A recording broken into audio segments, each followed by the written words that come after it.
Hey everybody, welcome to our today's class. In this class, our learnings will be meaning of journal, format of journal, types of journal and advantages of journal, right? So, आगने वाली slides में इन सब के बारे में detailed में discussion करते हैं. उससे पहले मैं बताना चाहती हूँ हमारी प्रीवियस क्लासेस में हम ऑलरेडी एंट्रीज पास करना सीख चुके हैं दोनों मेथड से, by golden rule of accounting जिसको ट्रेडिशनल अप्रोच भी कहते हैं एंड बाय मॉडर्न अप्रोच. तो इन दोनों से आपको अगर एंट्री आती है तो अब एग्जाम में इनकी फॉर्मेट कैसे बनेंगे, किस तरीके से हमें एग्जाम में प्रेजेंट करके आना है अपना आंसर, तो वो जान लेना बहुत जरूरी है. और इसके साथ और कितने टाइप के जर्नल्स होते हैं तो उसका भी डिटेल में डिस्कशन करते हैं. सबसे पहला मीनिंग ऑफ जर्नल. जर्नल आपसे अगर कोई भी पूछता है कि जर्नल होता क्या है, आप एंट्रीज पास कर रहे हो उसको डाल रहे हो. जर्नल कुछ नहीं, it's nothing, just a book of original entry, right. जहां पे ट्रांजैक्शन हुआ पहली बार, जहां पे हम रिकॉर्ड करते हैं, जहां पे फर्स्ट प्लेस उसकी एंट्रेंस होती है, राइट. तो उसी को क्या कहते हैं, बुक्स ऑफ ओरिजिनल एंट्री. जहां पे सारे फाइनेंशियल ट्रांजैक्शंस हम रिकॉर्ड करते हैं. और कैसे रिकॉर्ड करते हैं, on the date of their occurrence. Chronological order follow होता है, राइट. मतलब डेट वाइज. ऐसा नहीं है कि आज 21 है तो हम पहले 19 फिर 20, पहले 19 आ रहा है या पहले 21 आ रहा है. डेट वाइज एक्चुअली आपकी रिकॉर्डिंग ऑफ ट्रांजैक्शंस होती है. सो क्यों बनाते हैं हम इसे, क्योंकि ये बेस फॉर्म करता है किसका, लेजर का. अगर आपके पास जर्नल एंट्री ही नहीं होगी तो आप आगे जो हम सीखेंगे अभी लेजर्स नहीं बना पाओगे, मतलब आप इनकी पोस्टिंग नहीं कर पाओगे. हर एक ट्रांजैक्शन अपने अपने अकाउंट में लिखा जाता है. वो कैसे लिखा जाता है, on the basis of help of journal. और transactions is recorded with the first time, जिसको फर्स्ट टाइम जहां पे रिकॉर्ड होता है उसी को हम बुक्स ऑफ ओरिजिनल एंट्री भी बोलते हैं या हम जर्नल भी बोलते हैं. तो in short journal is nothing but a books of original entry. So this is the format of journal. In the first column, you can see the date column, the particulars column, LF, debit and credit. आपको ये तो समझ में आ गया but LF क्या होता है. LF is nothing, ये प्रैक्टिकली यूज होता है. इसमें क्या होता है, जब यहाँ पे नंबर्स लिखे होते हैं, नंबर्स के स्पेसेस पे आप जब अपना मेंटेन करेंगे लेजर्स के, तो लेजर्स के पेज नंबर होंगे वो यहाँ लिखे जाते हैं, राइट. तो क्यों लिखे जाते हैं, हम इजीली जर्नल से यहाँ पे पेज नंबर देख लेंगे तो ऑटोमेटिकली हम फटाफट से उसमें हमें एक एक पेज को नहीं पलटना पड़ेगा, हम डायरेक्टली पहुंच जाएंगे लेजर के उस अकाउंट में, राइट. तो यहाँ पे पेज नंबर या उसको फोलियो नंबर भी कहते हैं, वो लिखे जाते हैं किसके, लेजर्स के. ऑलराइट.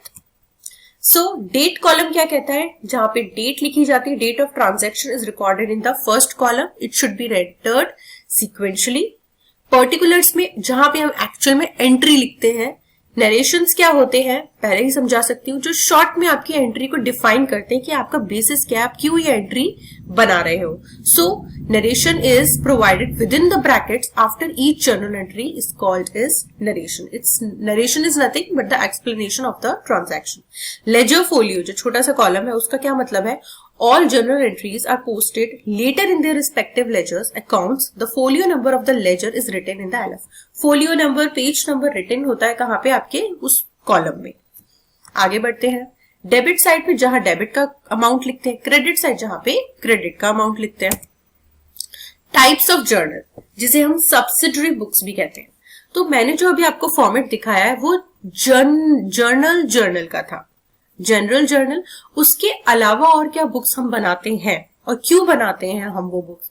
सपोज जो बहुत बड़ी बड़ी कंपनीज होती हैं उनके बहुत सारे ट्रांजैक्शंस होते हैं, तो वो एक इजीली उनको अपने अकाउंट्स को मेंटेन करने के लिए, ताकि मिस्टेक्स नहीं हो, तो उसके लिए वो सब्सिडरी बुक्स भी बनाते हैं एक जर्नल के साथ, राइट.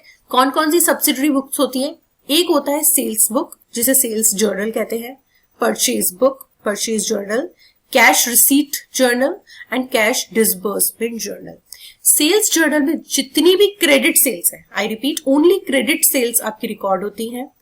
परचेजेस में आपकी क्रेडिट परचेजेस रिकॉर्ड होती हैं. कैश रिसीट्स में जितना भी कैश आपकी बिजनेस में आया है, और जहां पे भी कैश डिसबर्समेंट, जितनी भी आपके बिजनेस ने कैश में पेमेंट्स करी हैं, तो वो कैश डिसबर्समेंट जर्नल में लिखी जाएगी. बाकी बचा कुचा, इनके अलावा जो भी आता है वो जो जर्नल में आता है, राइट। कैसे कैसे? परचेज और सेल ऑफ एसेट्स, ये हम कहाँ लिखेंगे? इनमें तो कहीं भी लाई नहीं कर रहा, तो परचेज जर्नल में लिखेंगे। एडजस्टमेंट टू अकाउंट, कोई भी एरर हो गई, ऑब्वियसली एरर हो सकती है, एरर हो गई तो हम जर्नल में लिखेंगे।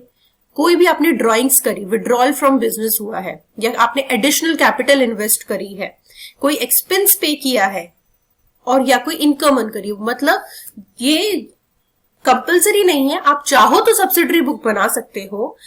मोस्टली बनाते हैं, क्यों? जितनी भी बड़ी कंपनीज होती हैं उनको अपने अकाउंट्स को इजी रखना होता है ताकि कोई रेक्टिफिकेशंस ना हो, कोई फ्रॉड नहीं हो, तो उसके लिए आपको सब्सिडरी बुक्स एंड जर्नल बनाते हैं अपनी एंट्रीज को रिकॉर्ड करने के लिए। ऑलराइट। और अगर कोई छोटी फर्म होगी तो इट्स नॉट कंपलसरी, वो अपनी जर्नल में ही सारी एंट्रीज पास कर लेगी, right. So it's not compulsory to make subsidiary books, you can make journal also. Advantages क्या है बच्चों जर्नल बनाने के? हम क्यों जर्नल बनाते हैं? It records all business transaction in one place on the time and date basis. आप सारे बिजनेस ट्रांजैक्शन, अगर जर्नल ही नहीं होगा, आप डायरेक्ट लेजर्स बनाने लग जाओगे, तो देयर इज अ पॉसिबिलिटी कि आपके कुछ बिजनेस ट्रांजैक्शन आप नहीं लिख पाओ। सो जर्नल बनाने के लिए हमें टाइम एंड डेट बेसिस पे बनाते हैं। All transactions are recorded on the receipt basis, bill आता है, वाउचर्स आते हैं, उसके बेसिस पे ही जर्नल में एंट्रीज होती हैं। Minimum chance to avoid any particular अगर transaction because in are recorded on the date basis. आप डेट बेसिस पे रिकॉर्डिंग कर रहे हो अपनी ट्रांजेक्शन्स की, तो चांसेस क्या होंगे? बहुत कम होंगे आपका कोई भी ट्रांजेक्शन रह जाए। Accountant rights every journals narration below of that journal entry. Narrations बनाते हैं ना, तो नरेशंस के हेल्प से जब भी आपकी ऑडिटर आएगा, ऑडिटर कौन होता है? जो हर साल आपके बुक्स ऑफ अकाउंट्स को चेक करने आता है कि ये सही बने हैं या नहीं बने हैं। तो अगर ऑडिटर आ रहा है तो उसके लिए इजी हो जाता है नरेशन से कि आपकी एंट्री क्यों हुई है, उसका एक्सप्लेनेशन उसे मिल जाता है। तो मैंने पहले भी कहा था नरेशन इसीलिए बहुत जरूरी होते हैं बनाना। और आगे is the basis of posting in that, पहले भी बता चुकी हूँ। Journal books of original entry, journal हमारे बेसिस होते हैं लेजर अकाउंट्स बनाने का। अगर हमारे जर्नल नहीं होंगे तो लेजर अकाउंट्स हमारे नहीं बन पाएंगे, राइट। अगर कोई मिस्टेक होती है लेजर में, अगर लेजर में हमने कोई मिस्टेक कर दी अकाउंट बनाते टाइम, तो हम उसे रेक्टिफाई कहाँ करेंगे? वहां तो करेंगे ही करेंगे, but by passing a journal entry. Accounts में जर्नल एंट्री पास करे बिना कोई भी काम नहीं होता। तो आप कहाँ पास करोगे? लेजर्स में तो एंट्रीज पास होती नहीं है, तो कहां पे जाके पास करोगे? जर्नल में, राइट। जर्नल में। तो इसीलिए भी हमारी कोई भी एंट्रीज हो जाती हैं गलत, या हमारा कोई भी लेजर्स मिस्टेक होती है, उसको भी रेक्टिफाई करने के लिए आपका जर्नल हेल्प करता है। जितनी भी ओपनिंग क्लोजिंग एंट्रीज होती हैं वो कहाँ रिकॉर्ड होती हैं, या कोई भी ऐसी एंट्री जो subsidiary books types of journals में अभी देखा था वहां पे रिकॉर्ड नहीं हो पा रही हैं, तो हम कहाँ रिकॉर्ड करते हैं उसे? जर्नल में, राइट। सो ये कुछ आपके पास अकाउंटिंग थ्योरी का था कि किस तरीके से आपके पास क्वेश्चन आ सकता है। एडवांटेजेस ऑफ जर्नल आपको पता होने चाहिए, और फॉर्मेट ऑफ जर्नल। आने वाले टाइम पे मैं आपको आने वाली क्लासेस में आपको जीएसटी रिलेटेड भी कुछ नॉलेज दूंगी, किस तरह से जीएसटी इंपैक्ट करता है हमारी जर्नल एंट्रीज को, और जीएसटी के साथ साथ हमारी कुछ अकाउंटिंग एंट्रीज कैसे बनेंगी। सो स्टे ट्यून्ड, और भी वीडियोस आती रहेंगी। आपको अगर अच्छी लग रही है वीडियो तो do like, share, comment and subscribe to my YouTube channel. So मिलते हैं नेक्स्ट क्लास में।